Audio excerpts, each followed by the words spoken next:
Tonight on ESGN TV, we talk about LCS that happened last night, day 1. Susie Kim drops by the Nexon Arena and gives an update on Proleague.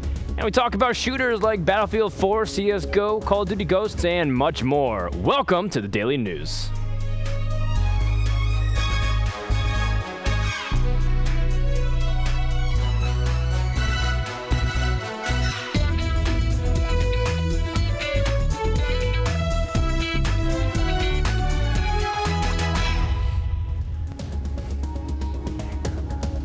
And hello from Studio 1 in Babelsberg. Dan Show reporting in for another exciting day of esports news. Tonight is January 15th, and on this day in esports history, the EG Masters Cup League finished with Mouse Sports defeating Root. And also, Wikipedia, the ultimate source of writing your university essays, went online back in 2001. So topping off the news, Riot recently had several announcements coming for League of Legends as a whole. Over the holidays, one of the featured game modes available for play was the Showdown, which pitted players in a 1v1 or 2v2 on Howling Abyss. The first player or team to get a kill or destroy their opponent's tower would claim the match. The playlist was a big hit, even causing delays with too many players queuing up for a game. As a result, Riot declared that 1v1 and 2v2 modes will be making a comeback soon. However, after extensive analysis and thought, Riot has declared that Magma Chamber, featured at the All-Star game last year, will no longer be worked on. They finished their release by saying, quote, "We know we changed our minds after making a commitment, and we're sorry. We hate doing it. But we're excited about future possibilities, and there are already projects in the works that we think you guys will love." Now, that's not the only big news Riot dropped, as patch 4.1 notes came out with tons of information. The game update will have a soft ranked league reset and a slew of balance changes to tweak champions. Here are a few of the noteworthy points. Anivia will be getting some overall general buffs with costs and attack projectile speed. Annie's cooldowns and stun durations have been reworked. A user post responded by saying 40% CDR, Annie will practically always have Tibbers up if she can keep him alive. Riven's damage has been nerfed to level off her early game power. Shyvana has also been nerfed to address her outrageous damage and survivability, and Thresh's Lantern now has a collision and can't be body blocked any longer. Now, a few items have also been altered. Spirit Visage only has 10% CDR. Sunfire Cape now damage scales a little bit more into the late game. But one final gameplay change that is really interesting is top and mid tower now takes 20 damage less from champion basic attacks. Riot stated that this was to address the 1 versus 2 situations that were happening with switches and discourage early tower pushes. The full list is available at LeagueOfLegends.com, where you can read the update for yourself and argue with fellow summoners in the comments section. Now, with all the constant refinement and turning on League of Legends gameplay, it was quite the surprise that former World of Warcraft lead systems designer Greg Street, aka Ghostcrawler, joined the company. After leaving Blizzard in November 2013, he is now the lead designer at Riot Games. This already has sent ripples within the MMO and LoL community, as fans' reactions are mixed. Many people wonder what now happens to Morello, the person who formerly held that position. He is reportedly now reassigned as the lead content designer. All right, so with all the Riot news done, let's talk about the LCS first day back that launched last night. With the headlining match up, Fnatic versus Gambit, and all the promotional commercials that Riot released prior to the launch, the hype was at an incredible peak. Let's take a look at some of the highlights. They second-guessed one another, and they were split there. That's decision-making, not quite working out. Instead, they're going to go for Youngbuck. Now they want to lock in. Assault Battery does find Counter. Intervention used, though, and they could turn this on his head. Whiskey tries to go in, pops that Dominus. You can see it's not going to be a great deal of damage from the culling. Now Nif's going to get caught out. Nif has to flash away. Tabs is in trouble. He's being chased by the jungler and AD carry. Meanwhile, down the bottom here, Shook and Wicked. Wicked's going to go down. Now Shook's in trouble. He's going to have to try and dash through. He will get away. This Dragon has just respawned. You can see Fnatic 5-man already pushing in to get in towards that spawn point. Genja still only at the inner turret in the mid lane, so he's got a long way to go yet, and Fnatic have already started this one off. Now the rest of Gambit close in. Yeah, the super tanks are grouping up. Diamond is going to go in. Sadum's come down, and here's the fights. It's Darian they're going to focus on towards, but the shockwave doesn't manage to really land. It's only Darian. Darian tanking out all the damage. There's the culling coming out now.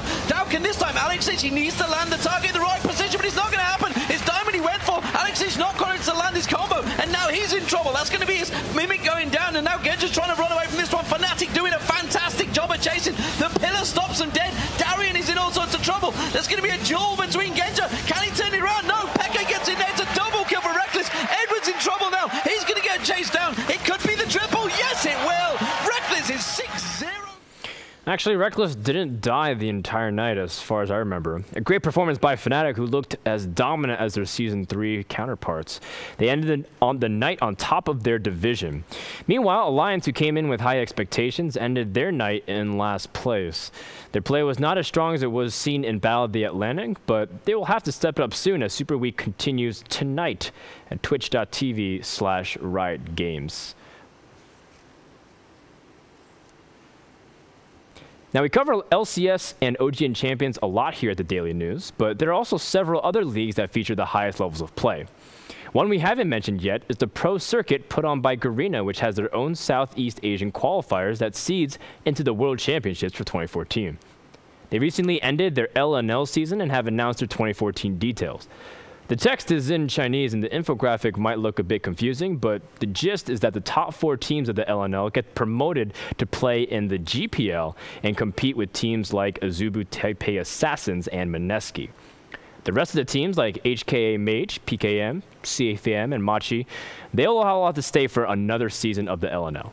If you like more information on the tournaments in play, you can find it over at lol.garena.tw. Their next broadcast is coming up on January 27th for the Spring League. After the break, Monk from Team Liquid stops by to talk about Liquid's new Hearthstone website. Susie Kim shows us her day at the Nexon Arena for Proleague. Plus, Gamefy reports on the recent firing within the LGD Chinese team. Plenty to come. The Daily News will be right back.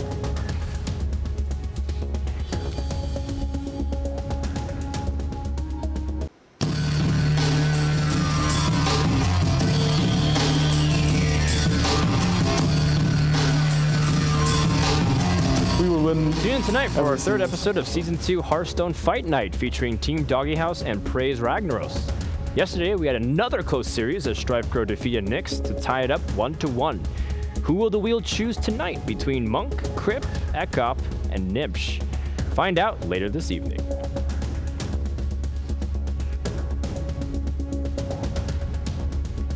Welcome back to the Daily News. While we're on the topic of Hearthstone, have you seen Team Liquid's new extension site, liquidhearth.com?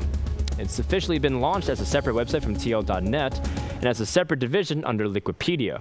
With lots of guides, articles, and blogs from the top players in the game, Liquid Hearth will definitely be one of the best places to go for Hearthstone content. I managed to talk to Monk yesterday, Team Liquid's director for Hearthstone, and talk about the process of getting everything set up. Hey everyone, I'm joined now with the director of Hearthstone for TeamLiquid.net. Kevin, thanks for joining me. Thank you for having me, Dan. Cool, so we're talking a little bit about how Team Liquid is going to announce this Hearthstone part of their website. Can you talk to me a little about that? Yeah, our new website, which is now going to be a subsite of Team Liquid, it's called Liquid Hearth, and you can find it at liquidhearth.com. It's basically going to be similar to what we do with StarCraft and Dota at the moment. So we're going to be covering Hearthstone as an official game, but in a separate subsite. So this means that Liquid officially puts it part of their repertoire of news as well? Like, are you guys going to put Hearthstone in your Liquipedia? Yes, in fact, that's one of our new features. We are going to release, or we already have released a Liquipedia just for Hearthstone. So you can check that out on our site as well. And as for news, yes, we'll be covering all the Hearthstone news that's available. And I'd like to take this opportunity to thank ESGN for putting on the first major Hearthstone event, which is the first event that we can actually cover. I do want to ask, how serious is Team Liquid taking Hearthstone? Because Team Liquid has very popular teams in StarCraft 2 and in Dota 2. Is there a chance that Team Liquid will also be picking up a Hearthstone team? Well, we can't rule that out of the realm of possibility, but there's no definitive plans for a team right now. Yes, we do have a StarCraft team, and we cover StarCraft. We do have a Dota team, and we cover Dota. But who knows what the future will bring for Hearthstone. Well, I think that covers it all. Monk, do you have anything you want to say about the project before we let you go? Yeah, just check out our site, see what you like. We're going to have a lot of new content on our first day, such as Trump will be releasing an arena guide. So we're all really excited for that. We'll have multiple deck guides. We'll have Liquipedia. and it only gets better from here. So definitely check us out. All right, liquidhearth.com. I can't wait to see how it develops, because if there's any indication of how well you guys take care of your news and your information, the future is very bright. Thank you very much for joining me, Monk. Thank you for having me. You can follow Monk on Twitter at TL_Monk. Gotta say, man, the site looks great thus far. There are a few articles I want to read for myself, including the top comments made by pros like Curie, Kriparian, and StrifeCrow on the upcoming bounce patch. Once more, in case you missed it, liquidhearth.com. If you're tuning in for the first time to the Daily News, we'd like to take every day to check in with Susie Kim, our correspondent over in Korea. She covers everything from the OGN third place match that happened earlier today to the Dota 2 Nexon Sponsorship League. Tonight, she shows us her time at Pro League, where the top SC2 Kespa teams duke it out in a team league format. Check it out. Hey guys, it's Susie. I jumped across town from the NSL. Now here I am at the StarCraft Pro League. I want to give you an update of what's happening this week. Let's start with Sunday. On Sunday, we had CJ Entrance versus Incredible Miracle. CJ Entrance finally winning a game 3-1. And then we had SK Telecom versus KT Rolster. KT Rolster winning out 3-1 in the Telecom War. That brings us to Monday, where we had our first game, Prime versus Samsung Con. Samsung beating them 3-0. Not only is that a feat, but Stork finally wins a game, and he breaks his 13-loss streak. The second set was Jin Air Green Wings versus MVP, and Maru winning the ace match for the Green Wings 3-2. That brings him to 6 consecutive games of winning, and this guy is just absolutely unstoppable. So that brings us here today now, Tuesday, and the first set we had SKT beat out CJ Entis 3-1, and currently we are now watching KT play against Incredible Miracle. KT is up 2 games, and we are now waiting for the third. So what'll happen tonight, I'm not sure. I think KT is definitely the favorite to win here, but this is StarCraft and anything can happen.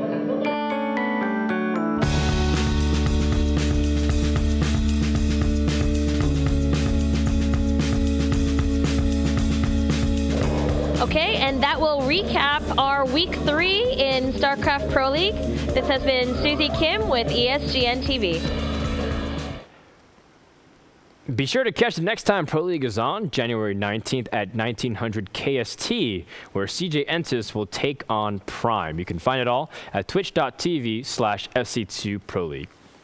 And thanks again to Susie. There's plenty more to come from her, and if you're curious as to her adventures, follow her on Twitter at Little Susie. Tomorrow, I believe, we'll be airing her adventures at OGN's third place LoL matches and the NSL round of 8 that happened yesterday. While Pro League has been underway for a couple weeks, fans also eagerly anticipate the start of the GSL year. Earlier today, GOM released their own version of a compendium-type promotion on their 2014 Global Championship. With every yearly ticket purchase, 10% of it goes into the prize pool of the 8-person tournament, which includes the WCS finalists of America, Europe, and Korea, and 2 open qualifier slots. Of that additional money, 40% of it is given to the winner, 20 for second, 10 for third and fourth, and 5 for the rest. This is also an effort to help push the prize pool to a WCS Tier 2 event. If you want to contribute towards it, head on over to gomexp.com. And as GOM sets their preparations for the Global Championship happening later this year in April, they also returned with GSL Code A earlier today. 2 groups were played, and the top 2 in each would advance to Code S. The rest would have to wait until next season for another try. Congratulations to the winners of Group A, which is SOS and Classic, and over in Group B to Curious and Ruin. They will be joining Code S players Deer Trap, Parting, Rain, Maru, Su, and Sulky. Now tomorrow, GSL will also broadcast Group C and D, featuring players like Flash, Lenok, and Symbol.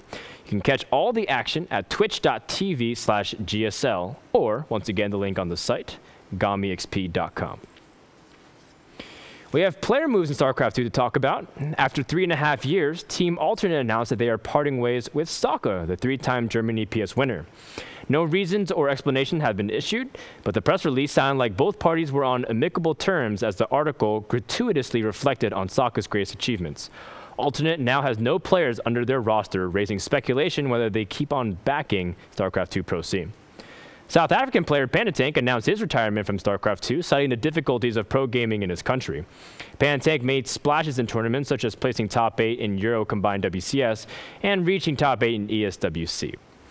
Lastly, Killer, the Chilean Zerg, has announced his retirement of StarCraft 2.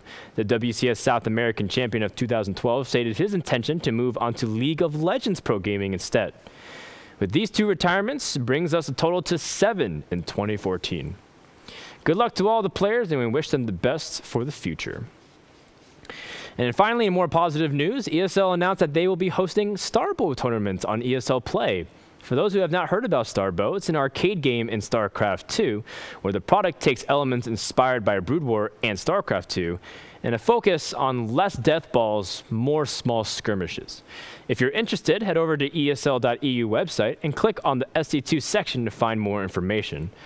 I believe almost 100 players signed up, so don't miss your chance to get in for the next tournament. When we return, Gamefy has a report on us, LCS recent scandal, or LGD's recent scandal, excuse me. And we also have all kinds of team news for Call of Duty and CSGO. You're watching the Daily News with Frodan. We'll be right back.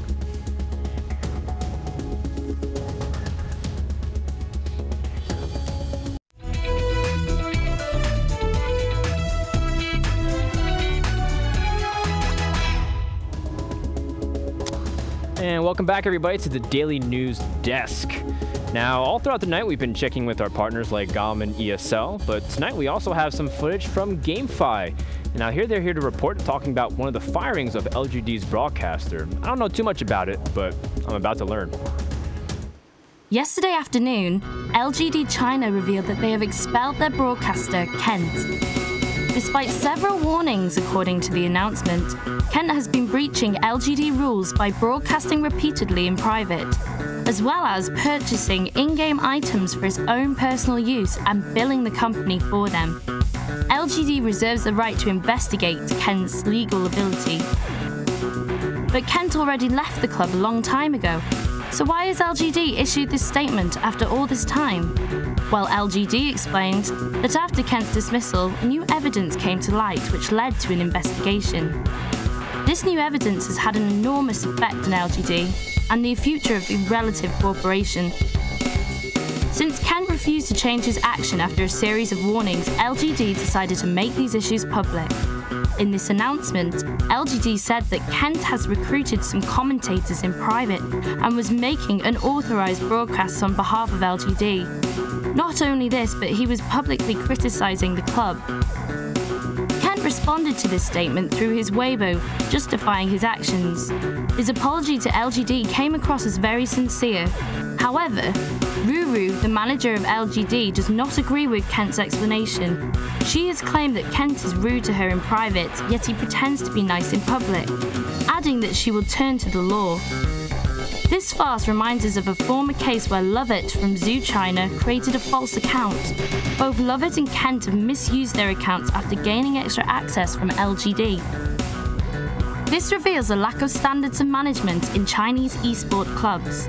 Just like WE China, LGD is also a well-organized club and has a healthy sponsoring model.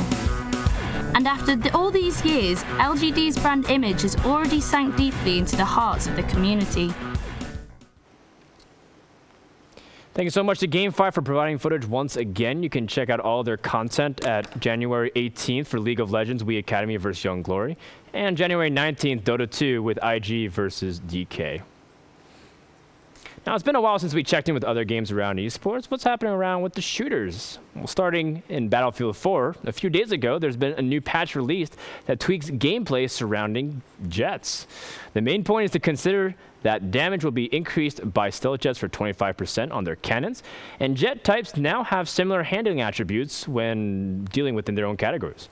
Other fixes include bugs and changes to visual stabilization. Battlefield 4 still has issues from time to time with server crashes, but it seemed like DICE is slowly making progress. If you want full information on the patch, you can go to battlelog.battlefield.com and go to the right side of the website and click on the news section. EMS has the semifinals of the finals of the Battlefield 4 Seasonal Cup number 2 coming up tonight. The finalists include Team Dignitas, UMAV, Epsilon, and Fnatic, the DreamHack Winter champions. Here are the results of the quarterfinals. Well, 2-0s down the lines for all the teams. Now, the first match of the semifinals started tonight at 7:15 p.m. just a couple hours ago and should have just be wrapping up, but I won't spoil it for you. If you want to check out the Future Cup, there's one happening on the 21st, the 28th, and the group stages begin on the 3rd. More info can be found at battlefield-ems1.com. And moving on to CSGO, there's been a recent accusation on Swedish player pyth in one of his Games for You ladder matches. In one game, he manages to get a 5k deagle on his enemies and ace the team. But shortly thereafter, pyth was banned from the site and informed that pyth is under investigation for hacking. Now, he responded on his Facebook fan page stating, quote, "Why in the hell would I cheat against noobs with my reputation? That makes no sense, and if you look closely the whole match, you can see that I buy deagle rounds, I buy a deagle every round and miss a lot of bullets before this even happens." And as a popular streamer on Twitch, pyth was not streaming at the time and thus has no VOD proof. However, he did post a link to the demo from the match on his Facebook fan page at facebook.com/pythofficial. Since then, no follow-up accusations have been made. If anything develops, we'll let you know. And if you want to catch a few of pyth's sweet moves, you can find it at twitch.tv/pythlfc. While we're in the CSGO realm of things, there's been roster movement amongst teams. Having replaced Robin and PNX just 1 month ago, Zapso dismisses 4 of their team members, keeping only Sentex. However, Zapso then re-signed Robin to the team along with 3 additional Norwegian players from CS 1.6, Korn, Björke, and Microvan. Meanwhile, French team Infamous builds an entirely new CSGO roster from the ground up.